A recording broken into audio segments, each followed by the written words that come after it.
and welcome back to another episode of the Northside Recap. I am here with Intern. Hello, Intern. Hi. How are you? I'm good. I have a few questions for you. Perfect. Before we jump into your sermon on Sunday. And I think this is the questions that the people want to know. Mm-hmm. First, why did you hate on our Mexican food on Sunday morning? I mean, it's just Tex-Mex is leagues above. Interesting. How did you get Addie Curtis to date you? I still don't know. I ask that question every day. It is something the church has been asking. Me too. If someone figures it out, let me know. Why are you here? Oh gosh, getting to the hard questions now. Well, why I'm here is this is kind of where God has called me to be. I was in Texas for 3 years going to college and was pretty set on staying there. Mm-hmm. And then back in October, the Lord used UGC to kind of grab a hold of me. And he said, I want you to move back. And I was like, I don't know about that, God. Wrestled with that for a while. And then he was like, look, you told me you do anything I ask. So this is what I'm asking. And then that led to me interning here at the church. It also led me to even, dating Addie Curtis, like you said. But this is where God had called me to be. I'm now, starting in August, will be teaching at Udall, doing middle school, high school, doing the drama department, jack of all trades. Nice. Because you're teaching history, right? Yeah, I'm teaching 7th and 8th grade social studies, high school psychology, and then forensics and drama. Yeah. You're not going to keep your head on straight. It never is. I actually don't think I knew that UGC... I remember you saying at the end of UGC, maybe I want to be back here. But I thought that was mostly, you being kind, being like, oh, thanks for a great weekend. I didn't know you actually, had a conversation with the Lord about that. Yeah, it was the Saturday night, that last session, the Saturday night session. Mm-hmm. When we did the whole mirror thing. Mm-hmm. And then afterwards I went and took a step back in the back and just was like, I was like, all right, here. And I was like, maybe, I'm not sure. He's but no, Micah, I told you. I can do that stuff here in Texas. And he was like, no, here. And then. They don't have UGM in Texas. They don't. Yet. Worldwide. Worldwide. I love it. All right. I was just trying to mess with you and give you some hard questions, but we can get into the real stuff now. Yeah. So you got to preach on Sunday. Mm-hmm. And praise God, we were getting tired of Ryan, so it's been nice to have a little break. And was that your first time preaching? Yes. To a congregation? Yeah. Because you've been doing ministry. Mm-hmm. You've been serving in youth ministry down at Hallmark. Yes. Right? Okay. But this was your first time preaching, so I guess how did you feel like it went? I think it went well. I mean, the time.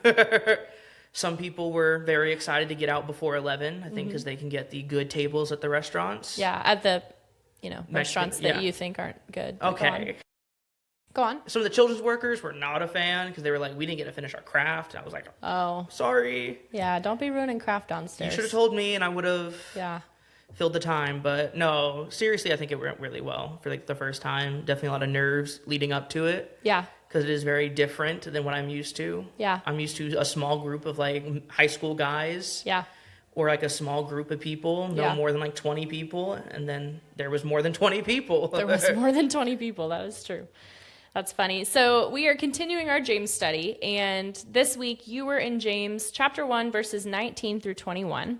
And it says, know this, my beloved brothers, let every person be quick to hear, slow to speak, slow to anger. For the anger of man does not produce the righteousness of God.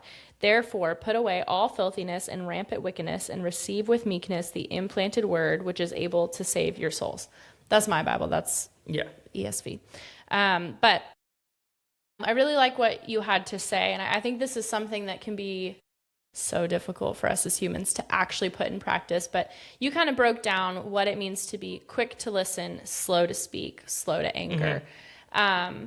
And I loved what you said at the beginning about how so many of us are probably listening just to respond. We're not actually listening to hear. Mm-hmm. And so I'm interested in, you were talking about this in our interpersonal lives, but also like with our relationship with God. You know, we pray and we're like, God, I want all these things. Here's my to-do list. Okay, good night. Yeah. You know, how do you practice that? Like, what does it look like to wait and listen for the Lord? Yeah, that's a hard thing. It took me, I'm still working on it. Like, I wish I could say, I'm great at it. Got it. But no, I find myself quite frequently going back to the laundry list of to-do things that I want God to do. But really, it's just giving and being patient. Yeah. Like, I prayed for 3 years that God would point out what my future was. And then he waited 3 years to finally, like, okay, this is your next step. Yeah. And throughout that time, maybe he would have said it, sooner if I listened better at the beginning, but I didn't. But it just kind of led to reading the Bible and just, like, all right, God, I have no agenda here. Yeah. Whatever you want to say it, and I'm listening. Yeah. And then once I did that, it was very clear kind of what he was saying. And then it put in the next step, which is obeying what he said. And that was the hardest part. Because all the time his plan was different than my plan. Yeah. Yeah.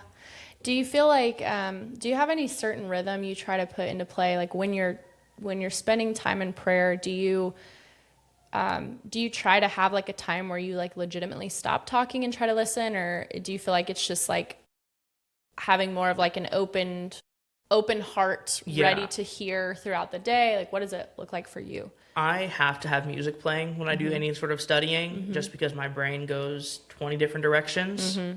So I usually start off just by putting worship music on a little quietly, so it's still there. It's something to keep my mind occupied. Yeah. But I usually open with prayer and just ask God to reveal what he wants to reveal. Yeah. And then I read and I kind of journal out by using the SOAP method, which is scripture, observe, apply, and prayer. And I do that, and then hopefully, if it goes all the way that I want it to, sometimes it goes differently, that I'll maybe hear something, and then we kind of go into a reflection period of just being like, all right, God, here I am. Yeah. And then I usually try to keep an open dialogue with him throughout the day. Yeah. Just like if I'm driving and somebody's angering me, all right, God, give me the patience. Yeah. Yeah. That's good. And I think that's a good point, that like it's a heart posture. I think there are some times when we like legit need to tune out all the noises and get quiet, and that's like, people have like prayer closets or prayer rooms, and it's like, because sometimes I think we need to do that. But I also like that you just have a heart posture to hear God. Yeah. And because I think God talks to us in so many different ways. We want like the big booming voice, the burning bush, right? Yeah. Like we want that moment.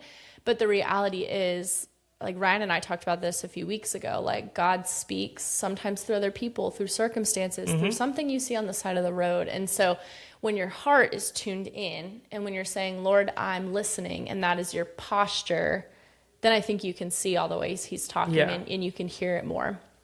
So I really like that. I love, if I need like quiet, if I need to like go do some business with the Lord, I go to my garden, because I don't know. For me, there's something about working with my hands, watering flowers, and like that's where I can get quiet enough to be like, I really need you, God. Like I need you to talk to me. But that's really great. And then so you moved on from quick to listen. So we need to be quick to listen, both with others, right? Because that's how we show Christ's love. But then also, of course, we need to be quick to listen to God and not just be the one talking and sending in our like to-do lists to the Lord, right? And then you talked about being slow to speak, and you brought up a verse, Proverbs 12:18. And I thought that was really good. Would you kind of just explain that again? Yeah. The slow to speak part. Well, Proverbs 12:18 talks about how our tongue can be used to destroy, but also to like build up. And it's something that I learned very quickly, that words do have power. Yeah. Whether we want them to or not. Like, if someone calls you a name, it's gonna hurt a little bit. Yeah. No matter how tough you seem to be or you think you are. Yeah. Like, it's gonna hurt. You may not show it, but it still does something. Yeah. Yeah. So being slow to speak is taking the time and thinking through what you're about to say before you say it. Yeah. So don't come off, irrational and be like, oh, I'm just gonna say the first thing that comes to my mind. Yeah. Because most of the time that's the wrong thing to say. Yeah. Yeah. That's good. And I like how you talk. Well, Proverbs, you didn't say this, the Bible did. But my version says the tongue of the wise brings healing. And I think that's important because what you're not saying is don't speak at all, right? You're saying be slow to speak, that there should be wisdom, that there should be a pause before we just say whatever is on our mind. So how do you do that? How do you know when to speak, when to pause, when to say nothing at all? What have you found? Yeah, it's just been through years of trial and error. When I was younger, I was very short-tempered. So if you set me off, I would say anything and anything that I could to do as much harm as possible. Yeah. And that was just like that sin issue in my life and that anger.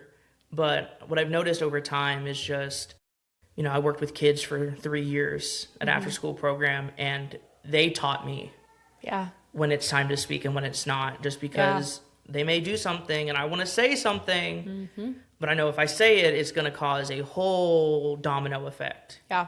So just being able to pause and be like, okay, is this really something that needs to be addressed? Yeah. Yeah. And I've had times where somebody has frustrated me and I'm like, is this them? Is it me? Trying to think through that before I go, oh, you did this, you've done this. I'm not friends with you anymore, cutting you off. Like I had to be very wise in that, like you said, just being able to decide, okay, where's my time to speak? Yeah. Yeah. That's really good. Because it doesn't mean, like, I think sometimes we can take this verse out of context and be like, oh, there's a situation that needs confrontation, but actually the Bible says, slow to speak. And so maybe I shouldn't say anything. And that's not what this passage is saying. No. It didn't say don't speak at all. It was saying be slow to speak.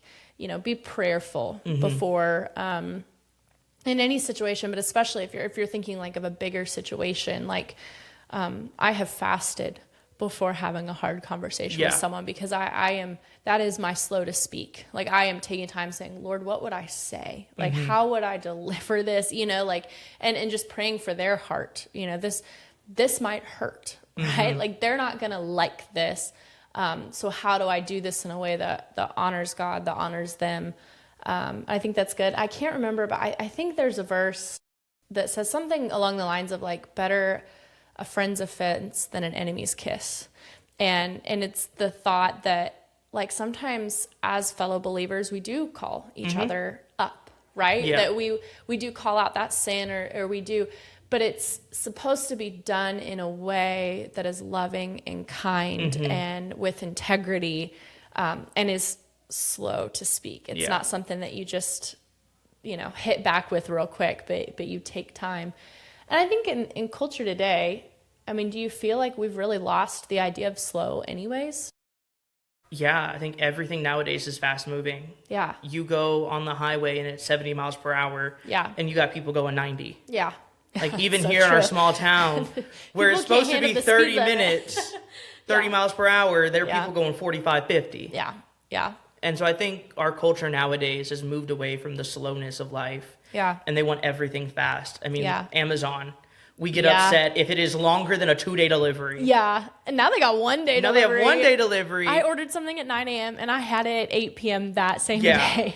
Like living in Texas, it was great. I could order something and then I could get free same-day delivery. Oh, wow. I would order something at noon. It was at my house by 2 a.m. That's wild. And I was like, this is great. Yeah. Oh my goodness. But that whole thing has gotten us to the point, even like streaming services, everything is accessible when we want it. Yeah. So it's very much just, everything's fast-paced now. Yeah. I can sit on my couch and I can binge seasons 1 through 8 in a week and not have to wait. And I think we do that kind of... You don't even have commercials. Yeah, not even commercials, but like, let alone waiting months for a new season to drop. Yeah. Yeah, that's so true. And I think that's impacted the way we view God as well. Yeah. It's because God is very methodical. He's very patient. Yeah. And he's not fast the way we want him to be. He works in his own timing, which is perfect and good. Yeah. And it just frustrates us because we're like, I want this now. Yeah. And then it doesn't happen like that. Yeah. So then we get angry towards God. Right. And we get upset towards him, being like, God, I asked for this. Why isn't it here yet? He's like, you just asked me 30 minutes ago. Right. Like, I'm not Amazon. Yeah. And it's not that God couldn't do that. No. It just is most of the time it wouldn't be what's best. No, you know, I think like his timing is perfect. Like, I mean, Yeah. even going back to the 3 years I was in Texas, like God knew that I needed to be there for that exact amount of time Yeah. to get me ready spiritually, physically, mentally for the next journey of my life. Yeah. He knew before Micah moved, he would not have been a good person to work at the church to be here on the podcast. Well, now let's debate if you're ready now. I mean, hey, I'm here. I'm kidding. So. You've been great. I have no complaints here. But I think it works in that way to like, at that point, I was like, well, I don't know what I'm doing. And God's like, that's fine. Yeah. I have a plan, and your plan is you're going to go through this program, and you're going to help in this ministry, help in this ministry, and you're going to go through this training, even though you're not going to use it at that church. You're still going to go through it with that church just so you're prepared. Yeah. And like I did so much things there with the idea of staying, and God was like, no, you're doing all of that so I can move you. And then it wound up me being here, and it's even exactly where I've been meant to be. Yeah. Yeah. I think that's something, and I think it's for all of us, but something that, especially for young adults, which I hope you don't take offense to the term young adult. No. I too am a bit of a young adult. You are, yes. Like I'm saying us, but I think we've lost the art of being like just staying planted where we are. And I think there's a certain pressure. So you think that you've got to have the next year lined out and you just got to And I think we look at life as like the ladder, and everything must be a step forward and a step up, like that's what it has to be. And in reality, oftentimes the way the Lord works, that was a step, but by you being rooted in what you're doing and taking that for what it is, and enjoying and learning the life lessons, you see that later that was preparing you. It just wasn't in this little 1, 2, 3 and you're there kind of system that you expected. And I see that a lot in my life and so many others is, conversations I had when I was 12, this thing that happened when I was in high school, all felt like little side quests, little simple things. And it's like, oh, but that all wound up working together. But if I had thought that was a step towards doing something, I probably would have taken it on by myself and tried to do it my own way, and I would have really screwed it up. And so I think that's just such an encouragement, just as we're talking about slowing down and you having to be patient on the Lord of like, what is your plan, is like, I'm sure Micah 3 years ago would have loved to know, but I don't know that you could have handled knowing it. No, I wouldn't right? have. Yeah. And so because you were patient and because you dug in and you served at your church and you did the trainings and you did the after school program, you're so much more well equipped for what you're doing now. And that's just really cool. So Addie and I decided that we were going to do an analog summer because we went to Hobby Lobby the other day and we about bought the whole store. But we were like, let's just like get rid of our phones and screens. Let's scrapbook and make bracelets. And sounds like her. Yeah, I think it'd be fun. Okay, so then final one is slow to speak, which we've kind of been talking about this already. But what does this look like for you as far as like slow to speak in terms? I'm trying to figure out how I want to say this. I'm the one being slow to speak. I think there's another phenomenon in our culture, in Christian culture, and you are someone who is now in ministry. You're doing this. I see a lot of people that think that everything they hear from the Lord should probably be turned into an Instagram post, a podcast episode. I got this, and now I have to share it. I have to put my spin on it. Like, are you seeing that too, or am I just? No, I see it all the time. Like. I don't have social media. I have a Facebook, and that's it. I noticed that the other day. Yeah. I tried to tag you on Instagram for your birthday, and I was like, oh, he's nowhere to be found. No, I don't have one. And it ended up being, perfect for what I needed just because it gave me that break. Yeah. Yeah. That getting away from, I had all the social medias in high school, and I would be on them 2 hours a day. Yeah. If not more. Be honest. I mean, probably 4, but, but even like looking back then, it was like, then once I got rid of them, it really just opened things up for me. Because I wasn't worried about, I got to make the Instagram post. I got to keep up to date. If you look at my Facebook, I have not made an original post in probably months. That's funny. I just share things. Think we're friends on Facebook. We are. We are. Oh, okay. Yeah, we are. Okay, sounds good. Great. Now I know where we stand, but gosh. But what I'm saying is, like, having that has been great because I've seen a lot of just, like, Christian, quote-unquote, influencers. Yeah.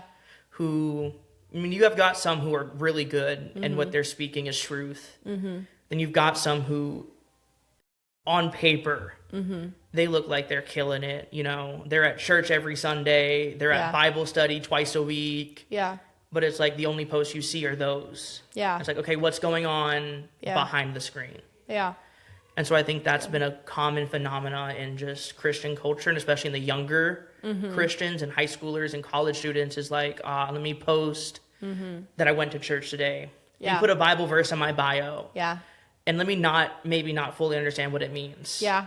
Yeah. Or take it out of context slightly. Yeah. You know, I can do all things through Christ who strengthens me. Every football player got in their eye black. And it's like, that's not what that's saying. Paul is in prison when he wrote that.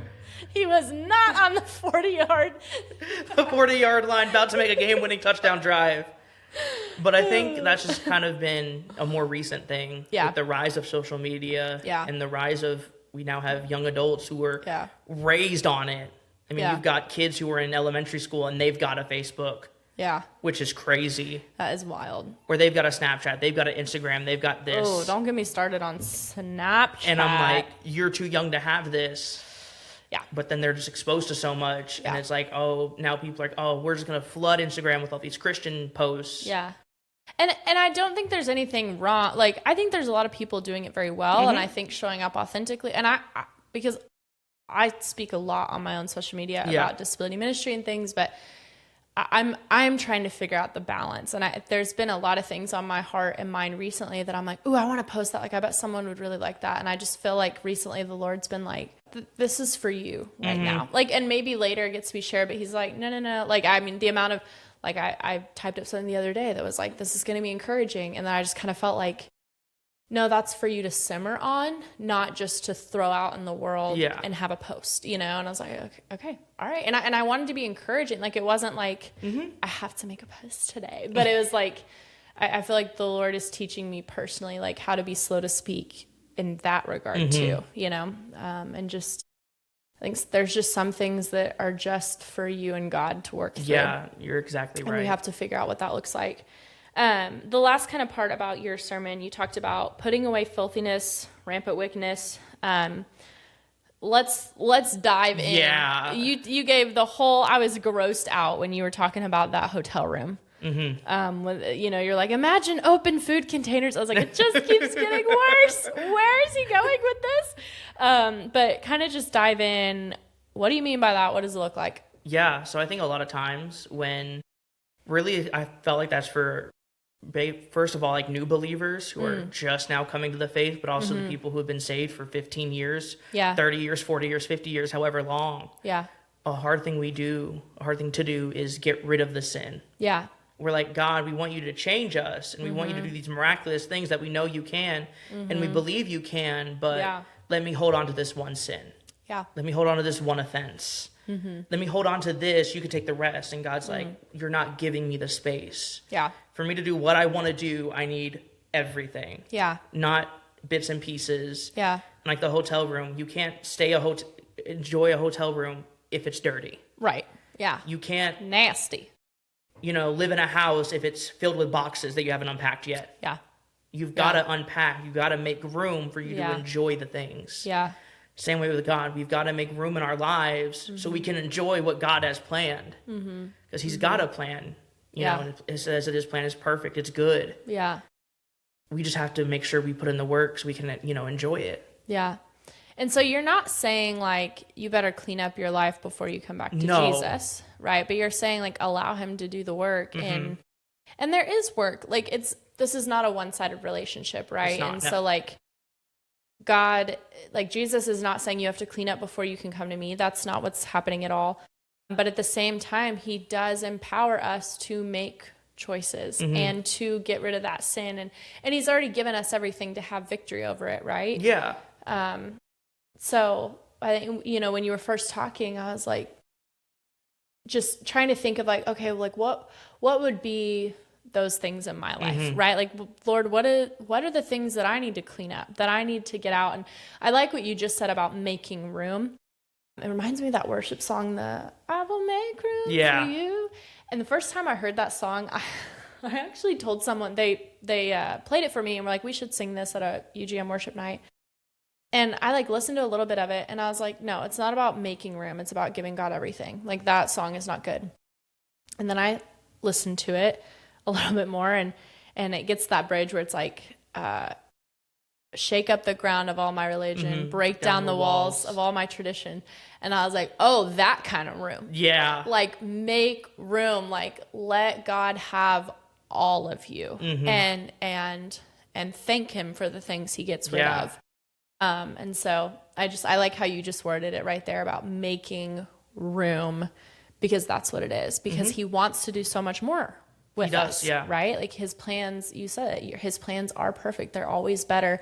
They're for us to prosper and not to harm us. So how silly do we look holding on to our junk, you know, like, oh no, like, let me keep this sin. Let me keep this like offense, anger, whatever it is. I don't think we realize how much that hinders us sometimes. Like, God, this is my comfort anger. Yeah. When I'm having a rough day, I think of this, think how this person upset me, and it makes me feel better. Yeah. So you can have everything else, but leave my comfort. Yeah. And God's like, no, I want to break everything down. Yeah. Yeah. It's the idea that for God to make us into his masterpiece, he's got to break everything down and rebuild. Yeah. I mean, I like what you said, you know, God doesn't want you to come perfect. Right. Reminds me in the Gospels, the woman caught in adultery. Yeah. She came at probably the lowest moment in her life, was thrown on the ground in front of Jesus. Yeah. And he picked her up and said, hey, you've been forgiven. Yeah.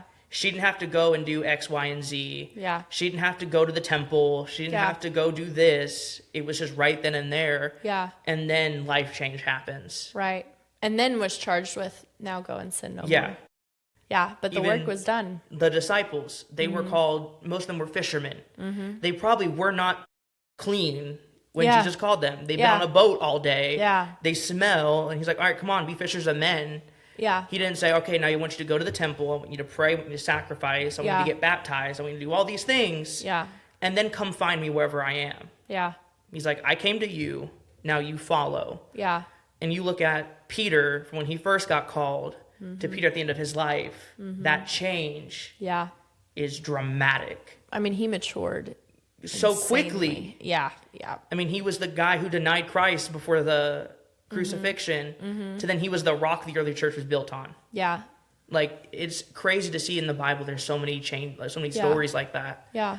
It's the same thing God wants to do. Yeah. He's going to take us at our lowest, take us at our brokenness, but over time, he's going to put us back together. Yeah.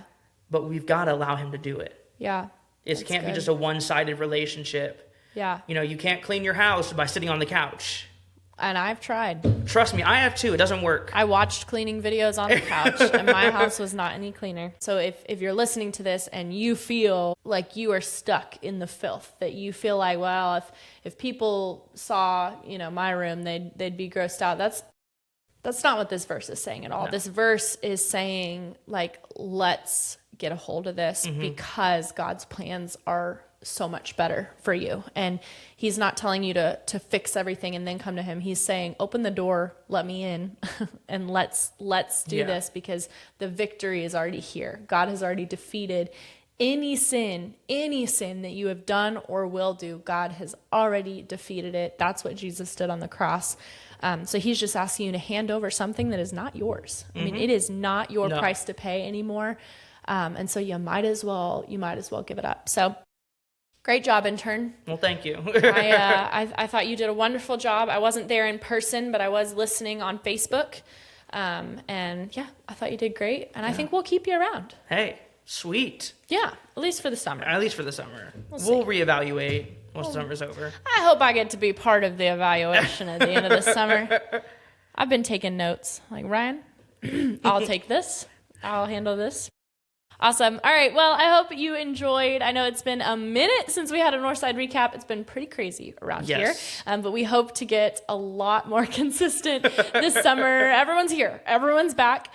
And so that's good. But if you see Micah on Sunday, make sure you tell him hello. We are certainly glad he's here at the office. All the children are really glad he's here. So it's been fun to have you around. Yeah. So it's been great. All right. We'll see you next time. 1